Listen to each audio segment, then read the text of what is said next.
இந்த கல் தூணை சுழற்ற சுழற்ற வயிற்றுக்குள் உண்டாகாத கரு உண்டாகுமா?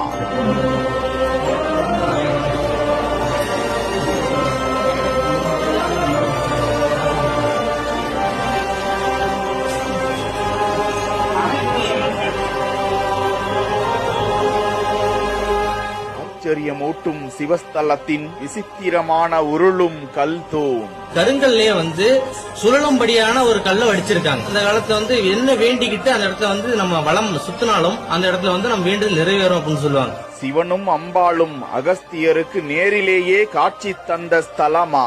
இந்த கல்லை நம்ம சுத்தும் பொழுது என்னென்ன மிக முக்கியமான வரங்கள் நமக்கு கிடைக்கும்னு பார்த்தோம்னா, அந்த இடத்துல குழந்தை இல்லாதவங்களுக்கு குழந்தை பிராப்தம் உடனே கைகூடும், திருமணம் ஆகாதவங்களுக்கு திருமணமும் உடனே பாக்கியம் கிடைக்கும். ஏன்னா இந்த இடத்துல சுவாமி அம்பல் மணக்கோலத்துல காட்சி கொடுத்திருக்கதால இங்க திருமணம் ஆகாம இருக்கவங்க எல்லாம் வழிபட்ட திருமணம் கைகூடும். அது இல்லாம இது சுழலும் பட்சத்துல இன்னும் உங்களுக்கு உடனே சீக்கிரம் நடக்கிறதுக்கான வாய்ப்புகள் அதிகமா இருக்கு. பாடல் பாடிக்கொண்டிருந்த போதே கதவு திறந்த வரலாறு. நாகை மாவட்டம் வேதாரண்யம் அருள்மிகு வேதாரண்யேஸ்வரர் சுவாமி திருக்கோவில்தான் ஆச்சரிய சிவஸ்தலமாக விளங்கி வருகிறது. மூர்த்தி, ஸ்தலம், தீர்த்தம் ஆகிய மூன்றுக்கும் சிறப்புடைய ஸ்தலமாம் இந்த வேதாரண்யேஸ்வரர் திருக்கோவில். அந்த காலத்தில் வேதங்கள் பூஜிக்கப்பட்டு பூஜை செய்து மூடப்பட்டிருந்த கதவை அப்பரும் சம்பந்தரும் தேவார பதிகங்களை பாட அந்த திருக்கதவு தானாகவே திறந்ததாக அந்த கோவில் ஸ்தல வரலாறு கூறுகிறது. இக்கோவிலில் மட்டும் துர்க்கை அம்மன் தெற்கு முகமாக அருள்பாலிக்கிறாராம். மேலும் தியாகராஜர் அம்ச நடனத்துடன் காட்சியளிக்கும் ஸ்தலங்களில்